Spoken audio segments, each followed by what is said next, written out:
मुंबईच्या झोपडपट्टीत जन्मलेला आणि वाढलेला, आणि तो आज मॅनेजमेंट कन्सल्टंट आहे. कायझन मॅनेजमेंट सिस्टीममध्ये तो गांधीयन कन्सल्टंट म्हणून काम करतो, 30-40 हजार रुपये महिन्याने. त्याचे आणखीन क्वालिफिकेशन जे ते ऐकले तुम्हाला तर आणखीन आश्चर्याचा धक्का वाटेल. त्याच्यावरती 22 क्रिमिनल केसेस झालेल्या, खून सोडून बहुतेक सगळे गुन्हे केलेले त्याने. 2दा तडीपार केलेला त्याला, 7 वर्ष जेलमध्ये राहिलेला. एवढे क्वालिफिकेशन आहे त्याचे. 34व्या वर्षी एवढा सगळा पराक्रम.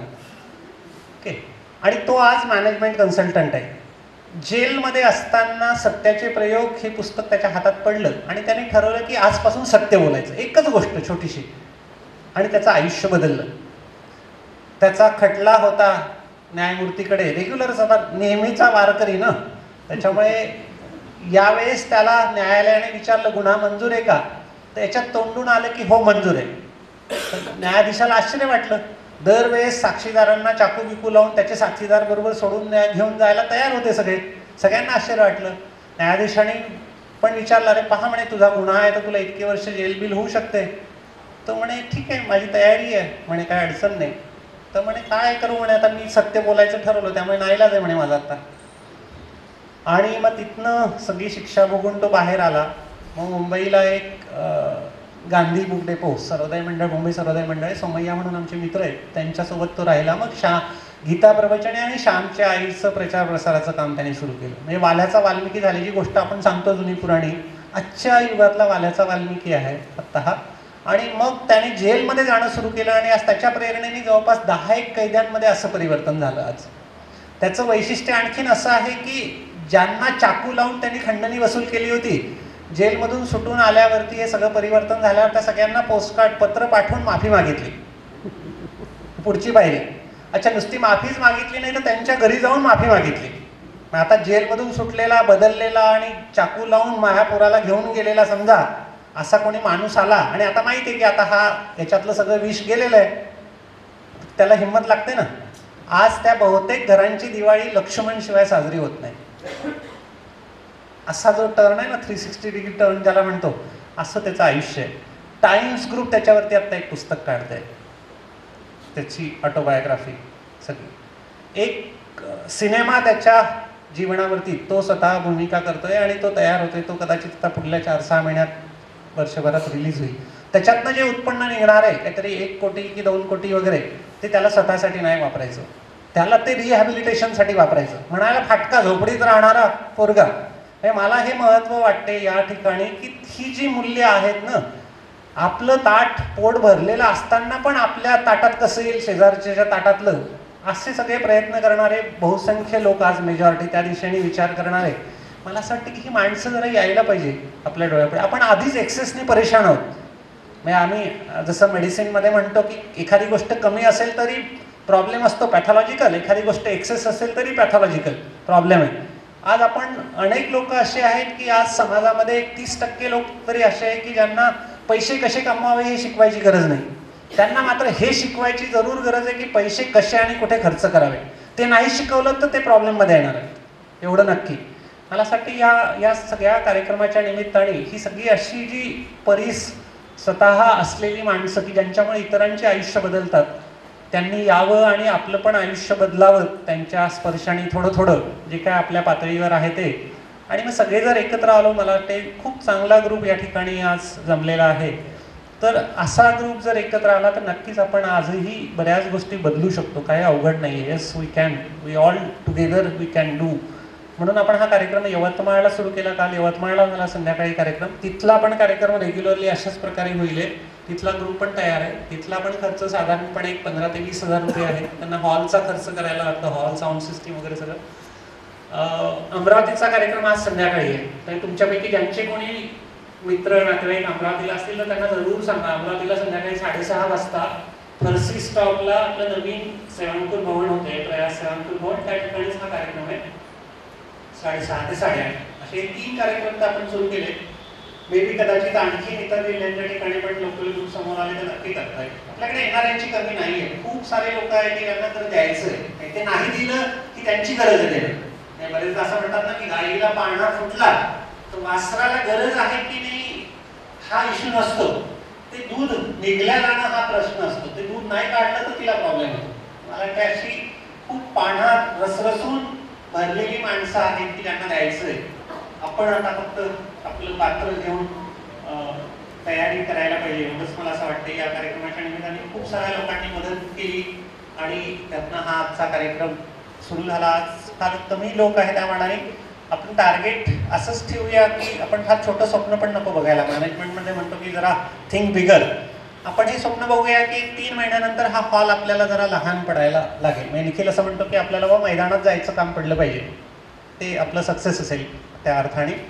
तर या संदर्भात जरा अजून काय करायला पाहिजे, तुमच्या काही सूचना असतील तर जरूर द्या.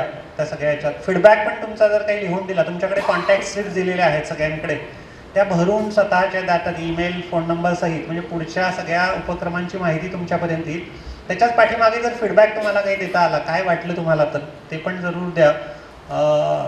एवढंच मला असं वाटते. आज राजेश, शेवट क्लोजिंग रिमार्क काय तुला सांगायचं आहे? हे खूप साऱ्या गोष्टी मला माहिती आहे पण आपल्याला वेळेची मर्यादा असल्यामुळे जरा आवर्त घ्या. सर्पदंश आणि मृत्यू हा विषय किती गंभीर आहे. टाटा इन्स्टिट्यूटने पाहणी केली की दरवर्षी भारतात किती लोकांना सर्पदंश होतात आणि त्यात किती लोक मृत्युमुखी पडतात. आकडा समोर आला की दरवर्षी भारतात 2,50,000 लोकांना सर्पदंश होतात आणि यामध्ये किमान 50,000 लोक सर्पदंशाने मृत्युमुखी पडतात. हा आकडा कोणता आहे? जी माणसं दवाखान्यापर्यंत पोहोचली, त्यांची नोंद झाली, त्यांचं निदान झालं, त्यांचा हा आकडा आहे. माझं इतक्या वर्षाचं काम असं सांगतं की आकडा कितीतरी पटीने जास्त आहे. आम्हाला चित्र बदलवता येतं का? याचं उत्तर हो असं आहे. कृतिशील प्रबोधन, प्रथमोपचाराचं प्रशिक्षण आणि भक्कमपणे वैद्यकीय सुविधांची उपलब्धता जर असेल तर मला वाटतं आकडा निश्चितपणे आपण खाली आणू शकतो. हे तर आम्ही आमच्याकडचं मॉडेलच उभं करून दिले, त्याच्या आधारे आपण सहजतेने करू शकतो. आज 100 ASVची गरज असताना जेमतेम 40 ASV उत्पादित होतात. ही उत्पादनाचा 60चा तुटवडा आहे. त्याच्यामुळे तो पुरवठा कसा असेल याच्यावर आपण कल्पना करून बघा. मी जवळपास सगळ्या कंपन्यांचे ASV वापरून बघितलेले. माझा अनुभव पण असं सांगतो की जर हपकिनचे 2 ASV लागले तर भारत सिरमचे 4 लागतात, सिरमचे 6 लागतात, अहमदाबादवाल्यांचे 10 लागतात. त्यांची रिॲक्शन पण जास्त येते. पण आज आडला नारायण धरी गाढवाचे पाय या न्यायाने जे उपलब्ध असेल ते वापरावं लागतं.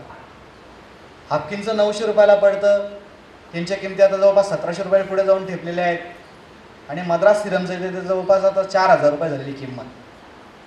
सर्पदंश कोणाच्या वाटेला आहे? ज्याची एक वेळची खायचे मारामार त्याच्या वाटेला आहे. ऊसतोड कामगार आहेत, आदिवासी आहेत, शेतमजुरी करणारे शेतकरी यांच्या वाटेला आहे.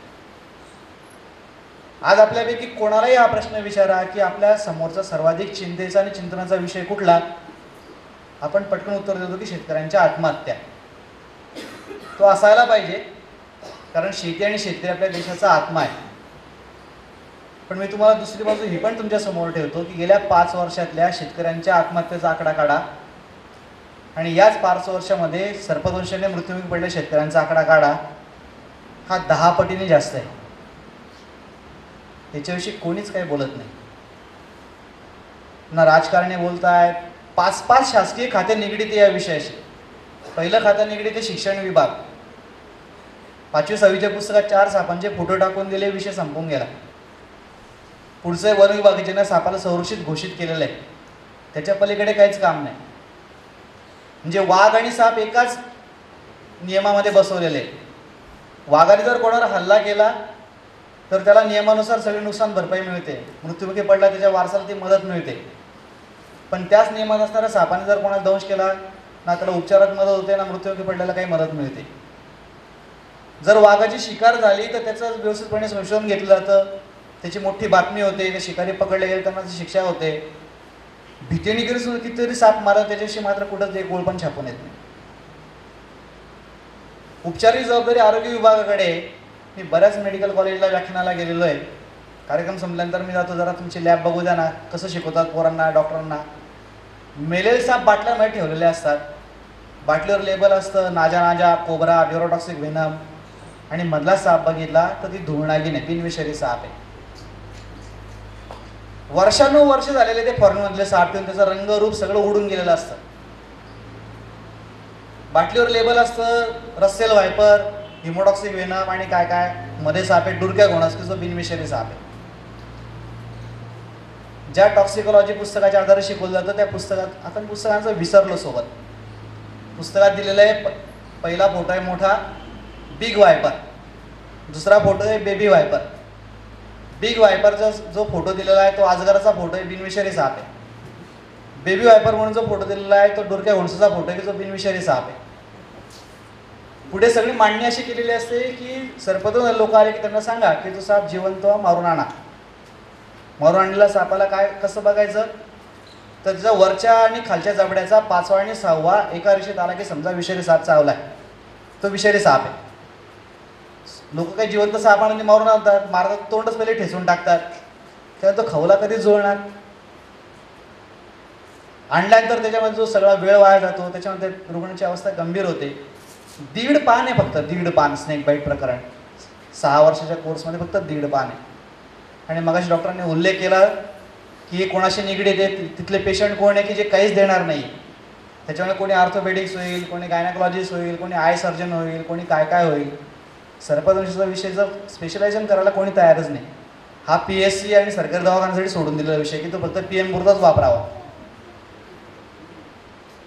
त्याच्या पुढचं खातं जोडलं जातं ते पोलिसांचं आहे. सर्पदंशी पोलीस केस होते, पोलिसांना काय फक्त ते आमची फाईल बंद करायचंच काम पाहिजे का? ती फाईल उघडायलाच लावण्यासाठी काय करता येतं? आज पोलीस देखील ग्रामसभा घेतात, ती गाडगाव सिद्ध तुकाराम अभियान राबवतात, त्याच्या आधारे देखील लोकांपर्यंत हा विषय पोहोचला येतो. आम्ही आमच्या गावात सुरू केलं आणि जवळपास सगळ्या शांतता कमिट्यांच्या सभांमध्ये मी जाऊन तो विषय मांडतो. इतका फरक पडला ना त्याच्याने, प्रचंड काम झालेलं. त्याचं पुढचं वीज वितरण, लोड शेडिंगच्या भानगडीमध्ये 10-10, 12-12 तास वीजच नसते. ASV एका विशिष्ट तापमानात ठेवायला लागतं, असं उघड्यावर पडलेलं असतं दवाखान्यांमध्ये. त्याची जरी मुदत 2017 असेल ना, ते आजच एक्सपायर झालं असतं. टेम्परेचर मेंटेन नाही त्याचं केलं तर आम्ही बिंदास देतो तेच. माझ्याकडे लोकसत्तातली बातमी, धडगाव भागामध्ये एकाला साप चावला, तिथं घेऊन गेले, ASV नव्हतं, मग काहीतरी तरी द्या, रेबीज वॅक्सिन पडलं तर रेबीज वॅक्सिन दिलंय. 6 शासकीय खाते जोडलेले आहेत. मात्र याच्यासाठी आपण एकत्र येणं, हा विषय जोडून, खातं कोणते असो द्या, माणूसच आहे ना शेवटी सर्व ठिकाणी. हा माणूस एकत्र आला पाहिजे आणि मला वाटतं या आणण्यासाठी आपण जर सगळे जोडले गेलो ना, खूप मोठं काम होतं. आज या ठिकाणी सरांचा खूप आभारी. डॉक्टर सतीश कदम नावाचा परमेश्वर माझ्या श्वासामध्ये दडून ठेवलेला होता. माझ्या अपघातानंतर मला त्यांना भेटता पण आलं नाही, बघता पण आलं नाही. नंतर त्यांच्या ह्याच्यात तिथून त्यांना इकडे यावं लागलं. फोनवर एकदा फक्त आमचं बोलणं झालं, ते सरांमुळेच झालं. आज प्रत्यक्ष माझ्या परमेश्वराचे पाय मला हात लावता.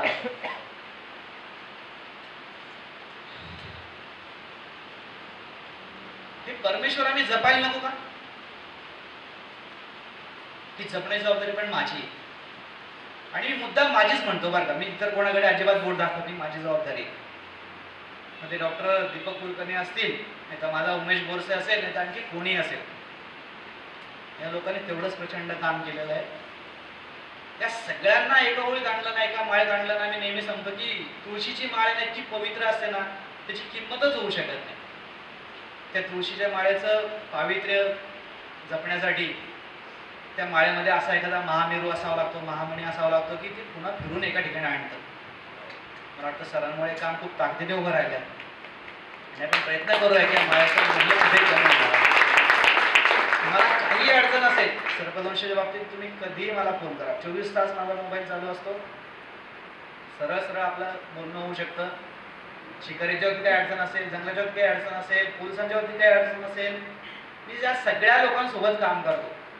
म्हणजे माझं असं ठाम मत आहे की एखाद्या देशाचं आरोग्य तुम्हाला ग्राफ मांडायचं असेल ना, 3 खाते महत्वाचे आहेत. पहिलं मिलिटरी की जी देशाची सीमा अभ्यास करण्यासाठी काम करतं, दुसरं पोलीस की जे गुन्हेगार रोखण्यासाठी काम करतं, आणि तिसरं वन विभाग जे पर्यावरण राखण्यासाठी काम करतं. ज्या देशाचे तिन्ही खाते जर उत्तम असतील ना, त्या देशाचं आरोग्य चांगलं असतं. हे सरळ सरळ गणित आहे. आणि गणित जर राखायचं असेल तर आपल्यालाच मध्ये कुठेतरी वजाबाकी करत बसायला लागते. ते करण्यासाठी मी भक्कमपणे तयार आहे. मला बिलकुल काही त्याची चिंता नाही. मला खात्रीचे काम होतं. खूप सारे मित्र डायरेक्ट कशाला ते पोलिसांसोबत जातो आणि सगळं काम करतो, कशाला ते जाऊन ते रेड सगळ्या करत बसतो, काही झालं तर, काही अधिकारी बदमाश असले तर. मी सांगतो की आम्ही 33 कोटी देव मानतो ना, अगरबत्ती घेऊन उभा राहा, प्रत्येक देवापुढे जाऊन प्रार्थना करा, कोणीतरी तर डोळे उघडेल ना. जबाबदारी माझी अगरबत्ती घेऊन जाण्याची, मी ते करेन आणि प्रामाणिकपणे करेन. मी माझं काम माझ्या श्वासाशी जोडलेलं आहे.